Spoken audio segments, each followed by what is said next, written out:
Hello everyone, this is second lecture on our geometry series और इस video में हम डिस्कस करने वाले हैं लाइंस एंड एंगल्स के बारे में। तो जैसे कि आपको पता है, पिछले लेक्चर में हमने डिस्कस किए थे ज्योमेट्री के कुछ इंपॉर्टेंट कॉन्सेप्ट, जहां पे हमने पॉइंट, लाइंस, लाइन सेगमेंट और एंगल्स के बारे में डिस्कस किया था, उनकी डेफिनेशन के बारे में डिस्कस किया था। और उसी चीज को कंटिन्यू करते हुए आज हम वेरियस काइंड ऑफ एंगल्स और लाइंस के बारे में डिस्कस करेंगे। तो चलिए स्टार्ट करते हैं। डिफरेंट टाइप्स ऑफ एंगल्स, हमारे पास डिफरेंट टाइप्स ऑफ एंगल्स कौन कौन से हैं। तो चलिए, फर्स्ट टाइप ऑफ एंगल जो आपको ध्यान रखना है टाइप्स ऑफ एंगल्स में, जो फर्स्ट टाइप ऑफ एंगल जो आपको ध्यान रखना है दैट इज जीरो एंगल। तो देखिए, आपको मैंने बताया था कि अगर दो रेज, मान लेते हैं एक रे ये है और दूसरी रे, उसका इनिशियल पॉइंट यही है, तो दो रेज से मिलने से बनता है एक एंगल। लेकिन अगर दूसरी रे भी कुछ इसी तरीके से जाती है तो वहां पे कितना एंगल बनेगा? Zero angle. उसको हम क्या कहेंगे? Zero angle. और उसका मेजरमेंट कैसे करते हैं? That is 0 degree. उसका कितना हो जाएगा? 0 डिग्री। तो एंगल को हम मेजर करते हैं डिग्री में। अब दूसरा आपके पास आता है, दूसरा टाइप ऑफ एंगल आता है आपके पास, दैट इज एक्यूट एंगल। तो ऐसा एंगल जो 90 डिग्री से कम होता है लेकिन 0 से ज्यादा होता है, उसको हम क्या कहते हैं? Acute angle. तो ये आपके पास एक एक्यूट एंगल है, इसको हम क्या कहेंगे? एक एक्यूट एंगल। इसको हम कहेंगे एक्यूट एंगल। तीसरा एंगल होता है 90 डिग्री। अब आप कहोगे 90 डिग्री एंगल क्या होता है? तो 90 डिग्री एंगल बनता है दो परपेंडिकुलर लाइन से, यानी कि आपके पास अगर एक हॉरिजॉन्टल लाइन है, ये आप कह सकते हो कि इस लाइन को जो सीधे ऐसे में चलती है उसको हम क्या बोलते हैं? Horizontal line. और जो इस तरीके से होती है इस लाइन को हम क्या कहते हैं? Vertical line. तो ये वाला जो एंगल बनता है उसको हम इस तरीके से डिनोट करते हैं 90 डिग्री एंगल को। तो इसका मेजरमेंट कितना है? 90 डिग्री। और इसको हम क्या कहते हैं? Right angle. तो 90 डिग्री वाले एंगल का भी एक नाम है, उसको हम कहते हैं राइट एंगल। यानी कि 90 डिग्री और 0 डिग्री के बीच का जो एंगल होता है, जितने भी एंगल्स होते हैं 1 डिग्री, 2, 3, 4, जितने भी 90 और 0 के बीच के एंगल्स होते हैं, उन सबको हम किस कैटेगरी में रखते हैं? एक्यूट एंगल्स की कैटेगरी में रखते हैं। अब नेक्स्ट आपके पास आता है राइट एंगल से बड़ा एंगल। तो आप एक देख सकते हो कि एक रे आपके पास इस तरीके से और दूसरी रे दूर जाते रही है, पहले ऐसे थी, फिर आगे ऐसे चली गई, फिर बढ़ते गए, ऐसे हो गई, तो ये राइट एंगल बनेगा। अब और दूर अगर जा रही है, राइट एंगल से बड़ा एंगल अगर कोई होगा, वो ये रहा, तो इस एंगल को हम क्या कहेंगे? तो 90 डिग्री से अगर बड़ा कोई एंगल है और 180 डिग्री से वो छोटा एंगल है, तो उसको हम कहेंगे ऑब्ट्यूस एंगल। उसको हम क्या कहेंगे? Obtuse angle. इसके बाद ऑब्ट्यूस एंगल के बाद और बड़ा, अगर बिल्कुल लाइन, ये जो रे है वो स्ट्रेट दूसरी तरफ चली जाए, मींस यहां से एक रे इस तरफ गई और दूसरी रे बिल्कुल स्ट्रेट लाइन में उस तरफ चली गई, तो ये एंगल बनता है 180 डिग्री का। और इस 180 डिग्री के एंगल को आप कह सकते हो स्ट्रेट लाइन एंगल या फिर स्ट्रेट एंगल। इसको हम कह सकते हैं स्ट्रेट लाइन एंगल या फिर स्ट्रेट एंगल। तो आई होप कि आपको इतना समझ में आ गया होगा। नेक्स्ट आपके पास आता है स्ट्रेट लाइन एंगल से भी अगर बड़ा है कोई एंगल, तो आगे की तरफ नहीं, ये नीचे की तरफ अगर आप जाना शुरू कर दे, तो एक रे इस तरीके से गई और दूसरी रे इस तरफ गई, तो इसको हम कहते हैं, ध्यान रखिए, रिफ्लेक्स एंगल। तो ये रिफ्लेक्स एंगल क्या होता है? कोई भी एंगल अगर 180 डिग्री से बड़ा है लेकिन 360 से कम है, उसको हम क्या कहेंगे? Reflex angle. नेक्स्ट होता है 360 डिग्री। तो मैंने आपको बताया कि 180 से और 360 के बीच का एंगल जो होता है वो रिफ्लेक्स होता है। अब अगर एक रे इस तरीके से और दूसरी रे पूरा आप घूम के दूसरी रे भी इसी तरीके से चली गई, दैट इज 360 डिग्री एंगल। ये कितने डिग्री का है? 360 डिग्री। और इसको हम कहेंगे कंप्लीट एंगल। इसको हम क्या कहेंगे? Complete angle. तो आई होप कि आपको ये चीजें समझ में आ गई होंगी। अब आप कहोगे कि 0 और 360 डिग्री का एंगल ऑलमोस्ट सेम है। जी हाँ, एकदम सेम है, लेकिन यहां पे आप अगर एक कंप्लीट रोटेशन करते हैं तो आप कंप्लीट रोटेट करके 360 डिग्री पहुंच गए, मतलब जो दूसरी रे है उसका आपने कंप्लीट रोटेशन करवाया तब जाके 360 हुआ। यहां पे आपने रोटेशन नहीं करवाया, यहां पे दोनों रेज एक ही डायरेक्शन में चल रही हैं, तो वहां पे ये क्या है? 0 एंगल है और ये 360 डिग्री। तो अगर अंदर वाली साइड को आप मेजर करते हो तो वो इंटीरियर एंगल यहां पे 0 होगा, लेकिन बाहर से आप मेजर करते हो तो ये कंप्लीट एंगल यानी कि 360 डिग्री होगा। तो आई होप कि आपको ये कॉन्सेप्ट क्लियर हुआ होगा कि 0 और 360 डिग्री एंगल में डिफरेंस क्या है। नाउ अब हमारे पास लाइंस से बनने वाले एंगल, डिफरेंट लाइंस, क्योंकि लाइंस भी जो होंगी वो डिफरेंट टाइप ऑफ एंगल्स बनाती हैं। तो दो तरीके के आपके पास हम लाइंस के बारे में बात करेंगे आज। एक होती है हमारे पास इंटरसेक्टिंग लाइन, इंटरसेक्टिंग लाइंस। तो इंटरसेक्टिंग लाइंस क्या होती हैं? वो लाइंस जो एक दूसरे को मिलती हैं। अब आपको पता है लाइन तो हमेशा एक स्ट्रेट पाथ में मूव करते हैं। मान लेते हैं एक लाइन ये है और दूसरी लाइन ये है। तो दो लाइंस हमेशा जब एक दूसरे को मिलते हैं किसी एक पॉइंट पे, अब आप खुद ही सोचिए कि जब भी दो लाइन एक दूसरे को मिलेंगी तो क्या वो एक पॉइंट से ज्यादा पे मिल सकते हैं? बिल्कुल नहीं। तो दो लाइंस जब भी एक दूसरे को मीट करती हैं किसी एक पॉइंट पे, उन लाइंस को हम कहते हैं इंटरसेक्टिंग लाइंस। एक और होती हैं जिसको हम कहते हैं,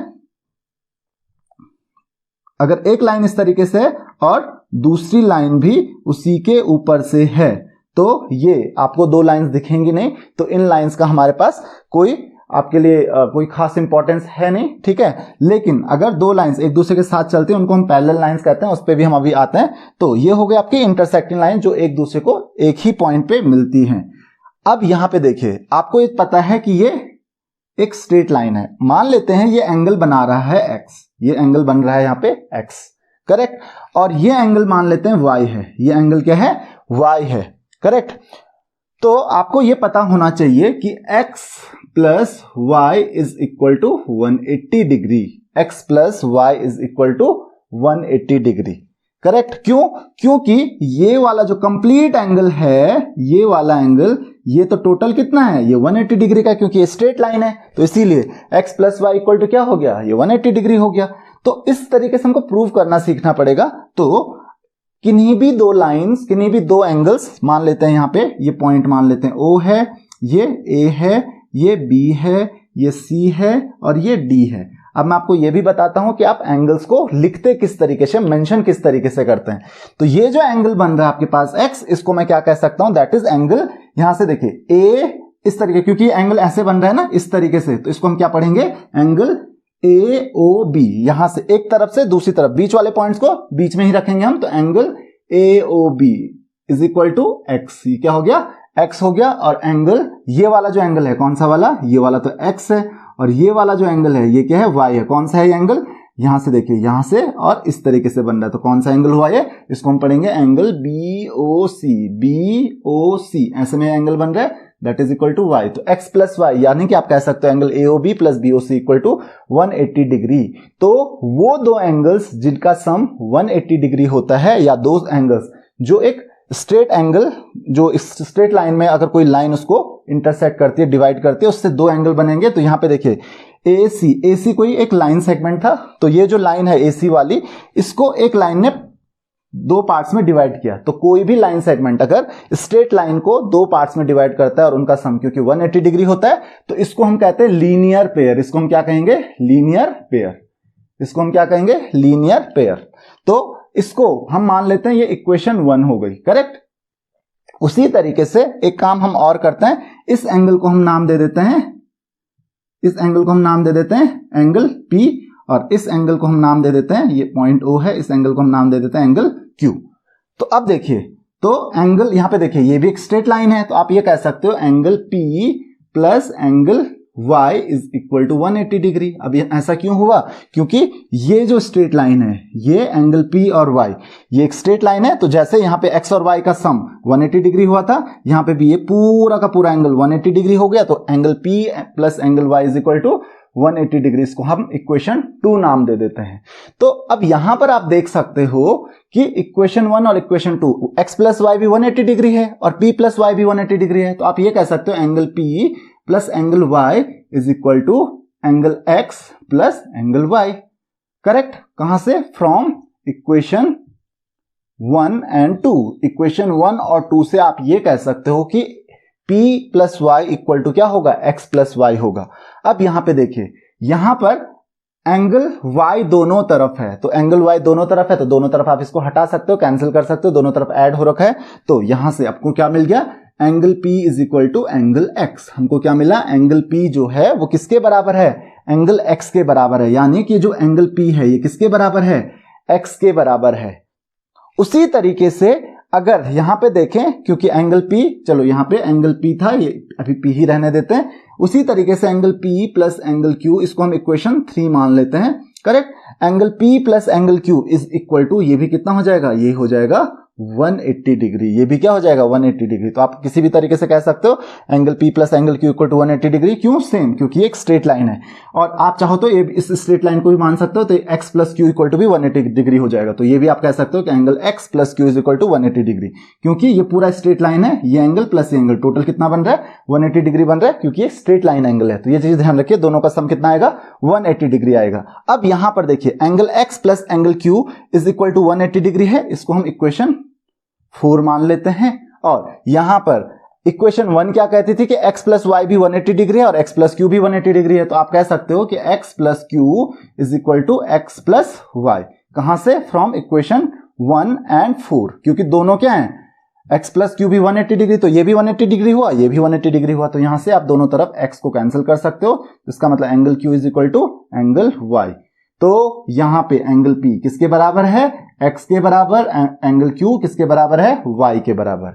अब यहां पे देखिए ये वर्टेक्स है, जब दो लाइंस एक दूसरे को इंटरसेक्ट करती हैं तो यहां पे ये दो एंगल देखिए, कौन सा वाला? ये वाला एंगल और ये वाला एंगल, दोनों एक दूसरे के, ये वाला एंगल और ये वाला एंगल दोनों एक दूसरे के अपोजिट है और इनकी वर्टेक्स सेम है। इनकी वर्टेक्स क्या है? सेम है। तो यहां पे ये चीज ध्यान रखिए कि जो आपके पास एंगल है, जो हमने दोनों को x माना है, x, ये एंगल P जो था ये भी किसके बराबर था? एंगल x के बराबर। और जो एंगल Q था ये किसके बराबर था? y के बराबर। तो यहां पे ध्यान रखिए angle x is equal to angle P and that is, इनको हम कहते हैं वर्टिकली अपोजिट एंगल। क्या कहते हैं? Vertically opposite angles. अब ऐसा क्यों है वर्टिकली अपोजिट एंगल्स? क्यों? क्योंकि इन दोनों एंगल्स की देखिए दो लाइंस, ध्यान रखिए जब भी दो इंटरसेक्टिंग लाइंस होती हैं, दो इंटरसेक्टिंग लाइंस में ये वर्टेक्स सेम होगी। तो वर्टेक्स सेम होगी तो यहां पे देखिए दो इंटरसेक्टिंग लाइंस होंगी तो चार एंगल्स बनेंगे। जो एंगल्स एक दूसरे के अपोजिट होते हैं, ये आप देख सकते हो, ये एंगल x और एंगल P एक दूसरे के अपोजिट हैं और y और q ये एक दूसरे के अपोजिट हैं। तो ये जो एंगल्स अपोजिट होते हैं ये इक्वल भी होते हैं एक दूसरे के। तो y इक्वल टू P मैंने Q equal to y equal to Q मैंने अभी प्रूव किया और x इक्वल टू P भी मैंने अभी प्रूव किया। तो angle x equal to P that is vertically opposite angle. उसी तरीके से angle y equal to angle Q, ये भी क्या है? Vertically opposite angles. तो यहां पे क्या समझे हम कि दो लाइंस अगर इस तरीके से इंटरसेक्ट करती हैं तो ये एंगल इस एंगल के बराबर होगा और ये वाला जो एंगल है वो इस वाले एंगल के बराबर होगा। तो जिस साइन से अगर हम सिंगल मार्क कर रहे हैं तो ये बराबर होगा, यहां पे डबल कर रहे हैं तो यहां पे भी डबल करते हैं, तो ये क्या शो करता है कि ये एंगल और ये एंगल बराबर हैं। तो ये चीज ध्यान रखिए, वर्टिकली अपोजिट एंगल्स हमेशा क्या होते हैं? इक्वल होते हैं। तो अगर कभी भी आपको लिखा हुआ है कि ये दो एंगल वर्टिकली अपोजिट एंगल है, इसका मतलब वो इक्वल भी है। ये आगे के लिए आपके काम आएगा जब भी आप कुछ चीज प्रूव करना चाहोगे। जब आपको दो लाइंस ऐसे जाते हुए दिखे तो आप आंखें बंद करके कह सकते हो कि हाँ ये और ये एंगल बराबर ही हैं, बिना सोचे समझे। यहां पे सोचने की जरूरत नहीं है क्योंकि ये वर्टिकली अपोजिट एंगल्स हैं और ये चीज हम पहले ही प्रूव कर चुके हैं। और ये कैसे किया हमने प्रूव, ये आप यहां पे देख सकते हो। तो आई होप कि आपको इतना समझ में आ गया होगा कि इंटरसेक्टिंग लाइंस में क्या होता है। अब हम बात करते हैं पैरेलल लाइंस की। तो पैरेलल लाइंस क्या होती हैं? पैरेलल लाइंस वो लाइंस होती हैं जो एक प्लेन पे होती हैं और एक दूसरे से किसी फिक्स डिस्टेंस पे होती हैं हमेशा और कभी भी मीट नहीं करती हैं। उन लाइंस को हम क्या कहते हैं? पैरेलल लाइंस कहते हैं। तो ये दो क्या हो गई आपकी? पैरेलल लाइंस हैं। अभी हम इंटरसेक्टिंग लाइंस की बात कर रहे थे और अभी हम किस चीज की बात कर रहे हैं? पैरेलल लाइंस की बात कर रहे हैं। तो ये क्या हो गई हमारी? Parallel lines. करेक्ट, इनको हम क्या कहते हैं? पैरेलल लाइंस कहते हैं। तो ये दो आपकी पैरेलल लाइंस होती हैं।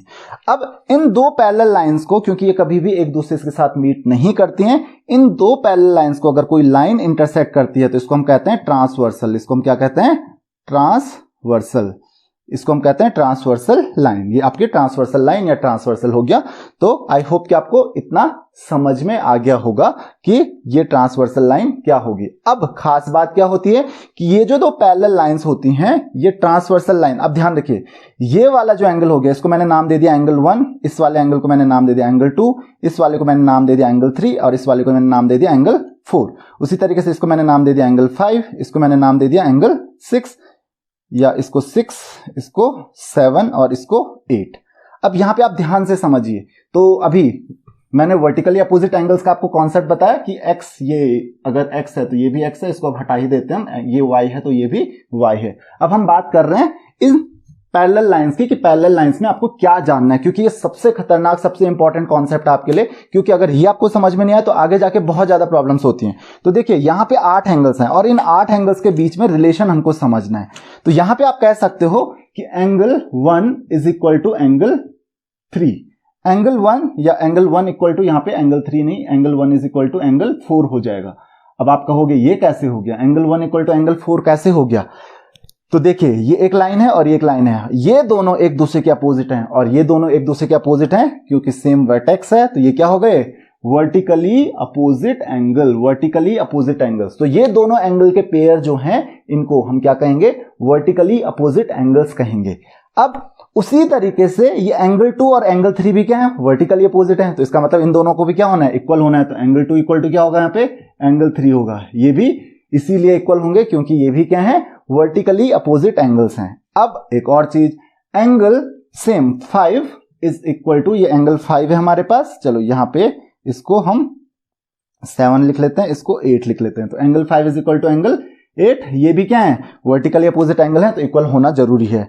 दूसरा, angle 6 is equal to angle 7, ये क्यों, ये भी वर्टिकली अपोजिट एंगल्स हैं। तो 1 इक्वल टू 4, ये एंगल इसके, ये एंगल इसके, ये एंगल इसके और ये एंगल इसके बराबर होगा। क्यों बराबर होगा, क्योंकि ये हैं वर्टिकली अपोजिट एंगल्स। तो आई होप कि आपको ये चीज समझ में आ गई होगी कि ये वर्टिकली अपोजिट एंगल्स होते क्या हैं और कैसे ये इक्वल होते हैं। अब इसके अलावा और भी चीजें हमारे पास हैं कि angle 1 plus angle 3 is equal to 180 degree, ये आपको बार बार बताने की जरूरत नहीं है। 1 plus 3 equal to 180 degree straight line, उसी तरीके से 1 plus 2 also equal to 180 degree, 3 plus 4 is equal to 180 degree, 2 plus 4 equal to 180 degree, क्योंकि एक स्ट्रेट लाइन बना रहे हैं। तो जो भी एंगल मिलके स्ट्रेट लाइन बना रहे हैं वो क्या होंगे, 180 डिग्री होंगे। तो ये आपको बताने की जरूरत नहीं है। अब इक्वल लाइन्स की बात करते हैं, इक्वल एंगल्स की बात करते हैं। तो यहां पर आपको एक चीज ध्यान रखनी है कि एंगल 1 इज इक्वल टू होगा एंगल 5। तो कभी भी दो पैरेलल लाइंस आपके पास हैं और दो पैरेलल लाइंस में इस तरीके से ये दिख रहा है आपको, एंगल 1 और एंगल 5 ये दोनों बराबर हैं, ये दोनों हमेशा ही बराबर होंगे और इनको हम कहते हैं कॉरेस्पॉन्डिंग एंगल। क्या कहते हैं, कॉरेस्पॉन्डिंग एंगल्स। ध्यान रखिए, इनको हम क्या कहते हैं, कॉरेस्पॉन्डिंग एंगल्स। तो एंगल 1 और एंगल 5 दोनों ही बराबर होंगे। उसी तरीके से एंगल 2 और एंगल 6 ये भी बराबर होंगे। तो ये यहां पे देखिए स्ट्रेट लाइन है, इसके ऊपर वाला एंगल और सेम साइड में जो एंगल है उनको हम क्या कहते हैं, कॉरेस्पॉन्डिंग। तो ये भी क्या है, कॉरेस्पॉन्डिंग एंगल्स। तो कॉरेस्पॉन्डिंग एंगल्स हमेशा बराबर होते हैं। Angle 3 is equal to angle 7, क्योंकि ये नीचे है और ये भी इस पैरेलल लाइन के नीचे है, तो ये भी क्या है, कॉरेस्पॉन्डिंग एंगल्स हैं। और साथ ही angle 4 is equal to angle 8, ये भी क्या है, कॉरेस्पॉन्डिंग एंगल्स हैं। तो ये भी क्या होंगे, इक्वल होंगे।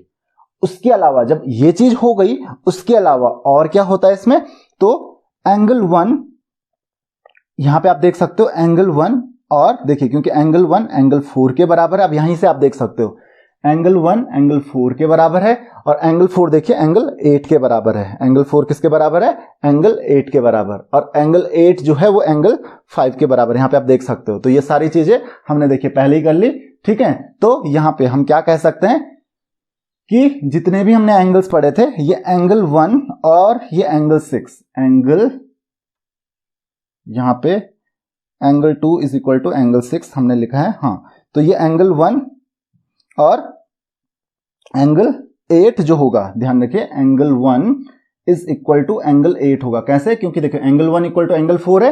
एंगल 1 एंगल 4 के बराबर क्यों था, क्योंकि ये वर्टिकली अपोजिट एंगल्स हैं। और एंगल 1 जो है वो किसके बराबर भी था, एंगल 8 के बराबर, क्योंकि एंगल 4 किसके बराबर है, यहाँ पे एंगल 4 एंगल 8 के बराबर है। तो 1 4 के बराबर और 4 8 के बराबर, तो इसका मतलब 1 भी 8 के बराबर होगा।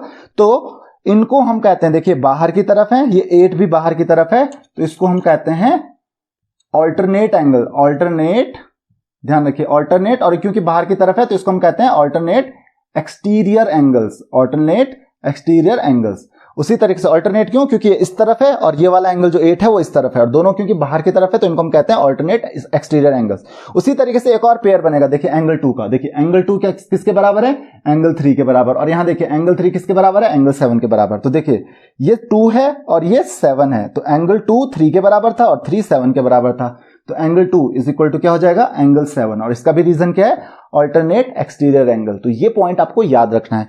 उसी तरीके से यहां पे देखिए एंगल 3, यहां पे आप देख सकते हो एंगल 3 ये रहा, तो angle 3 is equal to angle 6। Angle 3 किसके बराबर हो जाएगा, एंगल 6 के बराबर, क्योंकि देखिए एंगल 3 एंगल 2 के बराबर है और एंगल 2 जो है वो एंगल 6 के बराबर है, तो एंगल 3 भी किसके बराबर हो जाएगा, एंगल 6 के बराबर हो जाएगा। तो देखिए एंगल 3 इस तरफ है, एंगल 6 लाइन के इस तरफ है, और दोनों अंदर, तो पैरेलल लाइंस के अंदर है, तो इनको हम कहते हैं ऑल्टरनेट इंटीरियर एंगल्स। इनको हम क्या कहते हैं, ऑल्टरनेट इंटीरियर एंगल्स, क्योंकि दोनों क्या है, अंदर की तरफ है। और लास्ट है आपके पास angle 4। Angle 4 is equal to angle 5। Angle 4 is equal to angle 5। ये क्या हो गए, ऑल्टरनेट इंटीरियर एंगल्स। तो हमारे पास यहाँ पे 4 तरीके के एंगल्स हो गए, बेसिकली 3 तरीके के हुए। एक हमारे पास वर्टिकली अपोजिट एंगल्स बन रहे हैं यहाँ पे, दूसरा हमारे पास कॉरेस्पॉन्डिंग एंगल्स बन रहे हैं, और तीसरा हमारे पास ऑल्टरनेट एंगल्स बन रहे हैं। एक्सटीरियर और इंटीरियर दोनों बाहर होंगे या दोनों इंटीरियर होंगे, अंदर की तरफ होंगे। तो सबसे पहले वर्टिकली अपोजिट लाइंस, आपको पता है दो एंगल्स जब भी दो लाइंस मिलती हैं तो वो दो पेयर बनाती हैं अपोजिट एंगल्स के, जिनको आप वर्टिकली अपोजिट एंगल्स बोलते हैं, और वो हमेशा इक्वल होते हैं, अभी हमने प्रूव किया। उसी तरीके से कॉरेस्पॉन्डिंग लाइंस क्या हो गई, कि अगर दो पैरेलल लाइंस को कट करते हुए कोई ट्रांसवर्सल लाइन जाती है तो सेम साइड एंगल के जो लाइन के जो एंगल्स बनेंगे उनको हम क्या कहते हैं, कॉरेस्पॉन्डिंग। ये और ये कॉरेस्पॉन्डिंग हो गए, ये और ये कॉरेस्पॉन्डिंग हो गए, ये और ये कॉरेस्पॉन्डिंग हो गए, और 4 और 8 कॉरेस्पॉन्डिंग हो गए।